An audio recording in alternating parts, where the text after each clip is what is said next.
Hello,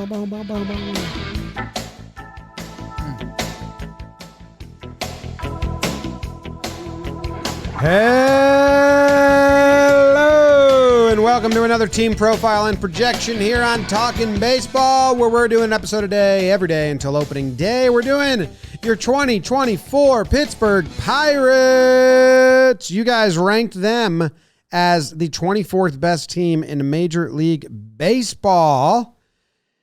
Last year, they finished fourth in the NL Central. They won 76 games. They lost 86 games. They had an okay home record for being a not good team. 39-42. It's not winning, but that was okay. They had a winning record in one-run games. Hell yeah. And that's kind of it. I was looking for another good one. That's kind of it. Pittsburgh Pirates. Fun, nice colors, unique, cool stadium. Jake? Hey, won 76 games last year, coming off the Royals that we just talked about, who won 20 less games. So that's something. They added Aroldis Chapman, the Cuban Missile.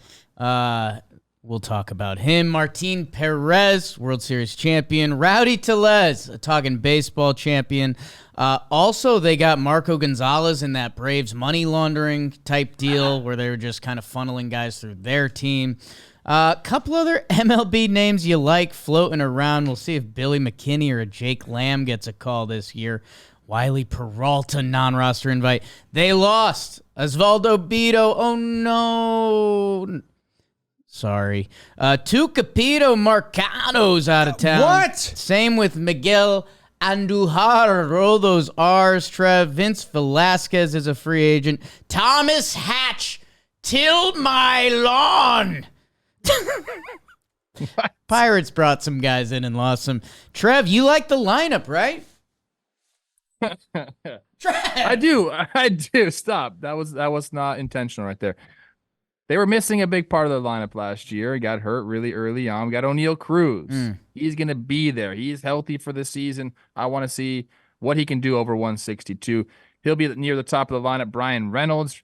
He's a stud. Remember him? That whole thing, like I want out, but then you get signed into an extension. That's a lot of fun. Key Bryan, my guy, will be in the middle of the lineup. Andrew McCutchen is back. He's looking for homer number 300.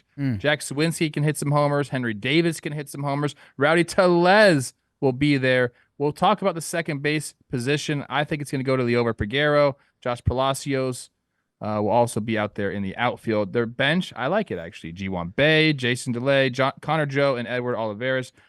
There's some guys in there. I think the top half of that lineup is pretty good. We can get the ball rolling a little bit offensively. James, tell us about that rotation, though, in the bullpen. Well, the rotation has three M's at the top. You got Mitch, Martin, and Marco. Mitch Keller, great first half. Second half wasn't as great. Martin Perez, always seemingly having good years, but bouncing around. I don't know if last year was, but the year before that with the Rangers was, or at least the first half was. Marco Gonzalez, you guys know him. Trev's old friend, Bailey Falter.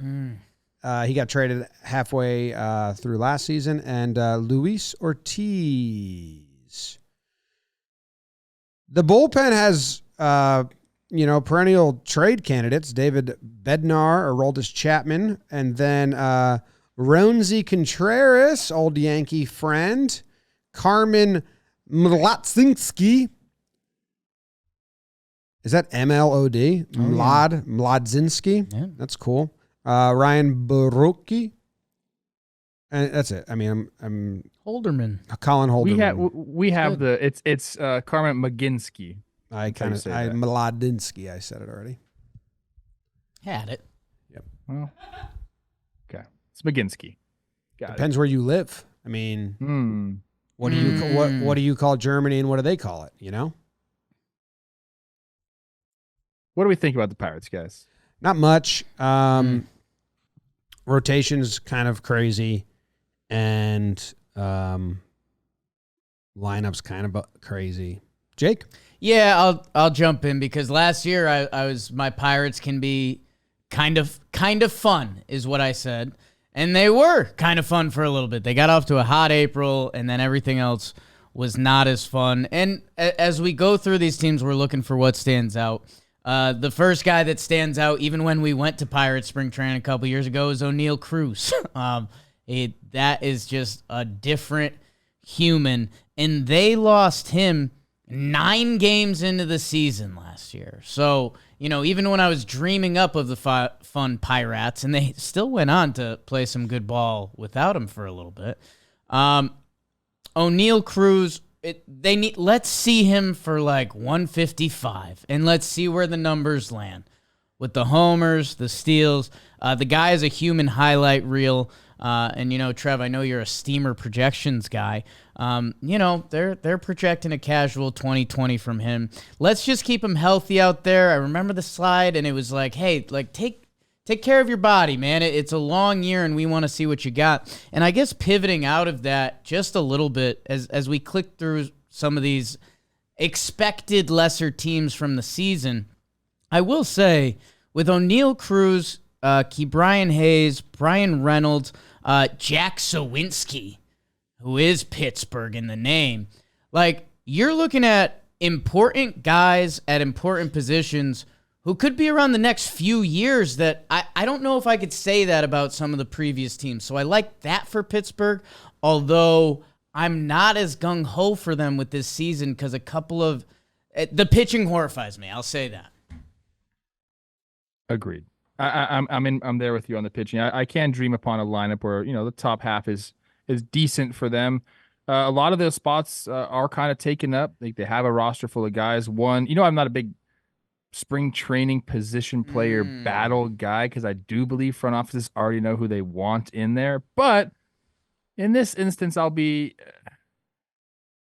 humor it. I believe the Pirates do have a second baseman battle. A lot of it was because O'Neal Cruz wasn't there last year, so they had to have to move some guys over to shortstop. The guys in contention to start second. Mentioned Bay, Peguero. We didn't even mention Jared Triolo, who had a really nice season offensively. He's kind of more like utility, plays a little bit of third base. He 35 games last year at third base, 10 at second base, 6 at first base. He's one of those guys, more a corner infielder that has some hitting ability. Gonzalez started through 32 games last year, 25 at second base. They had a revolving door kind of there at second base. So that's something they're going to have to figure out. Whether they continue to do that or not, we'll see. For my money, I think Peguero's the guy. You watch him. He's kind of got that power speed combo.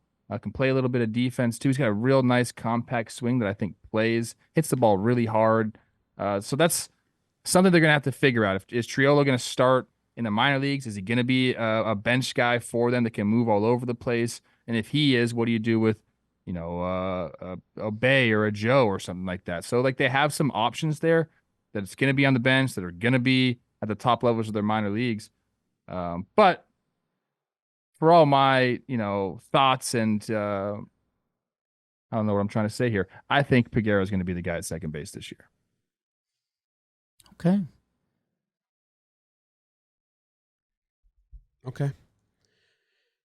They got a top prospect that's a second baseman. I don't think they're going to rush him up or anything because he's 19 years old, but I was seeing their prospects. They do have, unlike the last episode we did with the Royals where they didn't have any, they do have some prospects. Obviously, they have Paul Skeens, who they drafted, and then they got, I'm going to butcher this, Tamar Johnson? Termer? Yeah, I was there when he got Tamar. Yeah. He's a second baseman in their system right now, but he's young, so I don't think he's going to get called up. But I was looking. Okay. Yes. I think, was he the first overall pick, wasn't he? I believe so. You took from first round, 4th of the 2022 MLB June. Mays High School, Atlanta. 19 years old, 240 days. 5'8", 175. Yeah. Hell yeah. He was like kind of like the star of the draft that I was at. I think he was the highest pick that was actually attending the draft.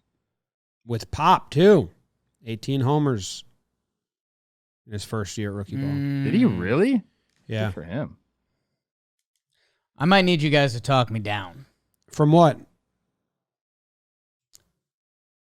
Part of me kind of likes the lineup. Why? Talk me in. O'Neal Cruz, freak show. Fun. Right? Yeah. You're into that. The top 3 are good. Maybe I'll give you top 5. Could be good. Brian Reynolds. Yeah. We know. Key Brian Hayes. You can especially butter knife some of his second half numbers last year that he really got going, and he's Key Brian Hayes. Let's see, McCutcheon, your guy, Jim. You kind of know what you're gonna get. Some on base at bats. Jack Sawinski, man, go check out his numbers last year, especially if you compare him to center fielders. Jack Sawinski's a ball player. And then our next guy is 1-1 pick Henry Davis, who they kind of screwed with last year. They had him playing the outfield. He's a catcher. That's like every catcher's nightmare. I think they were trying to find a way to ease him in, and they might have hurt him there. So let's say... He was probably so bored. Right? Yeah. So, okay. Henry Davis, we're through 6 now. You mentioned some of those second base options. I don't know what happens there. I kind of like Gonzalez, too. That guy was a top 100 prospect. All of his minor league numbers are good. He only got a sampling at the majors. I've got options at second base. And then you mentioned that there's other top prospects in that farm system. I gave a lot of speeches last year that were very centric around, if you have a lineup, that can work. These Pirates can have a lineup. So, well, hold on, though. Maybe you asked us to talk you down. This is where I get confused. Right. What are you talking them into? Third place? The division? I've had the Pirates as not fun to watch. 76 wins hasn't been in my brain at all. Okay. 76 wins from last year has not been in my brain at all because the pitching staff horrifies me. But you're basically saying they can be a fun watch offensively. This lineup can be something, which I do think is more impactful to regular season wins than I think in previous MLB history.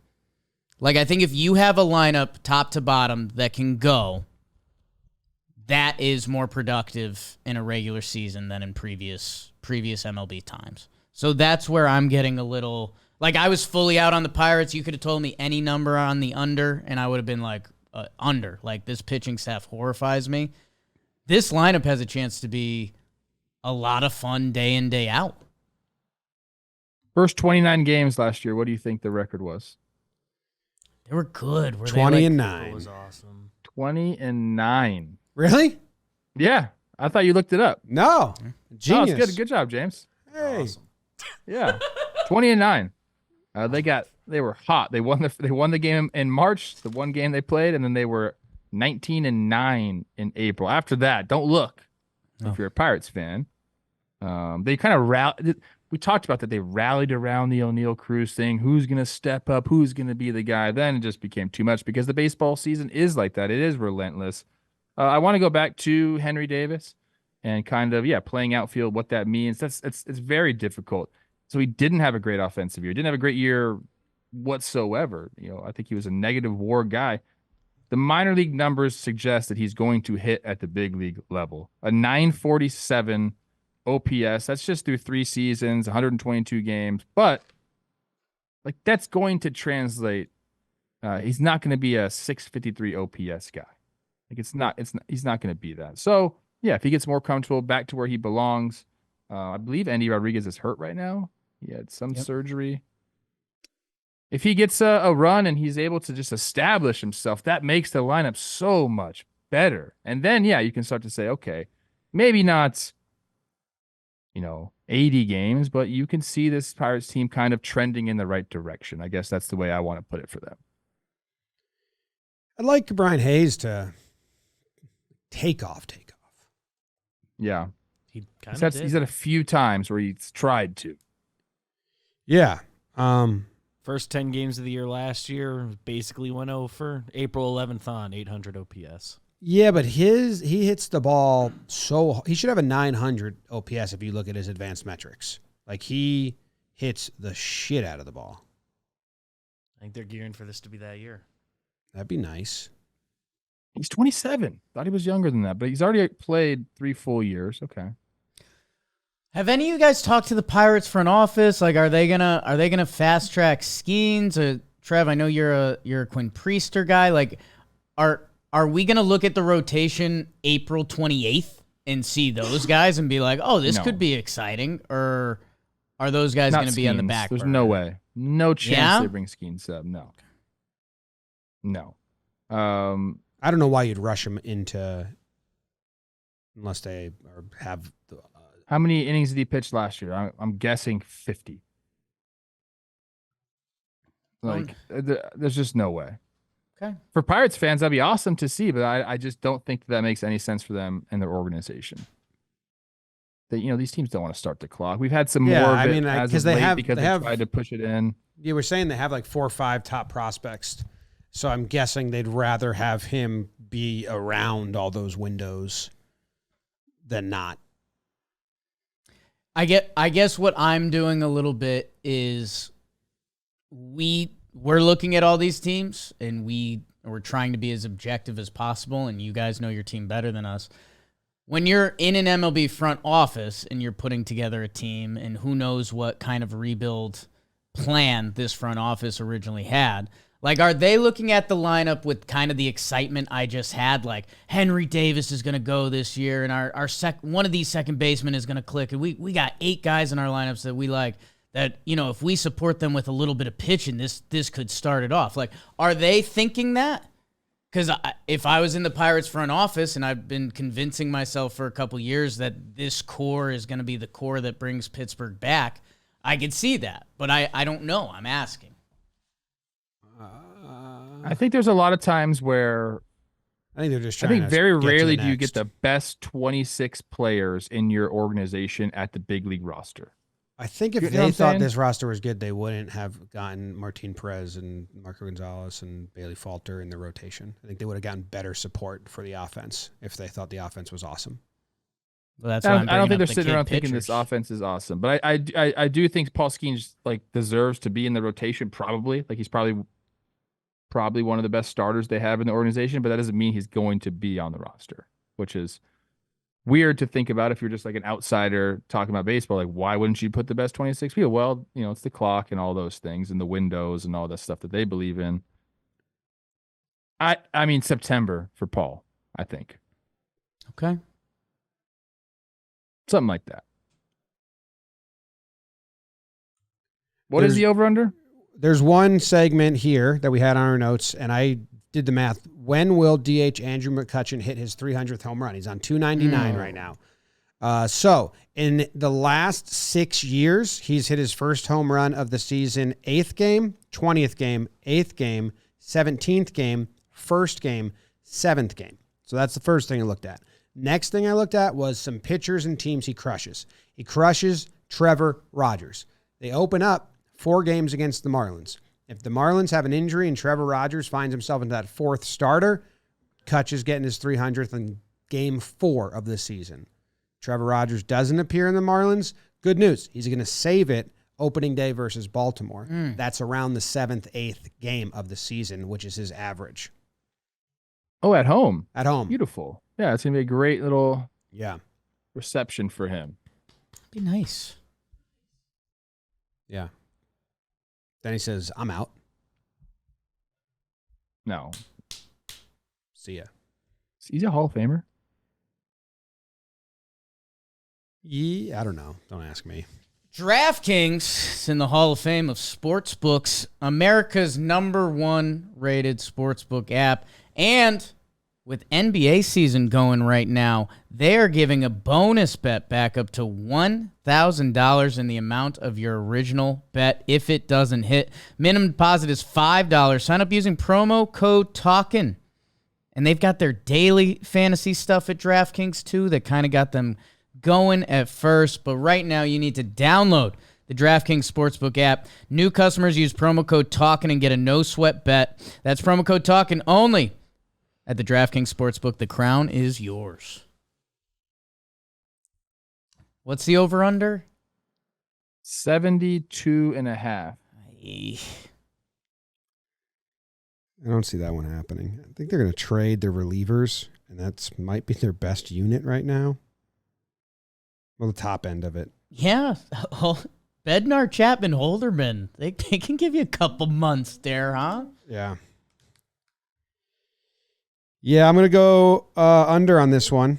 And I also have a new segment at the very end as the music plays. Just reminder. Okay, new segment coming up when the music ends. I like that. And it'll be a recurring segment anytime I remember to do it. Trev, I'm going to go first again. I am going to fade myself. I'm going to go over I've been picking a lot of unders. BBD, if you want to give me my under math. If I believe in my lineup theory, which I do a little bit, this team has more than a lot of the other teams we've talked about. And the central math doesn't make sense in my head. Like the Cardinals can't be a 71-win team again. But I don't know. Give me some punchy Pirates baseball. Maybe they rush a couple of those pitchers and we're having fun. I'll go over, and maybe I'll just be mad at myself when we check in on this in September. 4 out of 7, you've been over. Or sorry, you've been under. That's not bad. It's not bad. Pretty much clean. But that one would have been 5 out of 7, right? Yes. So there you go. Necessary. No, sir. 76 wins last year, buoyed by the 20-9 start. Now O'Neal Cruz is back. They did add some pitching. Sheesh, man. I want to be more optimistic, but I'm going to go with the under. I'm going to go with James here. I unless they do bring up these guys. I don't know. You can talk about Jackson Wolf, which is an amazing name. Hey, you're cutting into my segment Jimmy, here. Oh, you got to get to you gotta tell Jackson me. Wolf That's a before new the end. segment. Well, Yeah, it's a part of the That's not segment. fair. I actually Okay. just knocked him out of the top 3. So Okay. like literally, If we see the lineup go and they bring some of the younger guys up and they're saying, hey, let's just get some experience, maybe they just top that. But I'm willing to bet on the under here. All right. Well, to wrap the episode up, top 3 names in the farm system: Drake Fellows, Bubba Chandler, 2-way player, and Wesley Zapata. And then Jackson Wolf was on there as well. Trev stole him. To be honest, not the best names in the farm system. Other teams will trounce that. Jackson Wolf and Quinn Priester. That's pretty good. Yeah, you missed out on Quinn Priest. Oh, Quinn Priester. No way.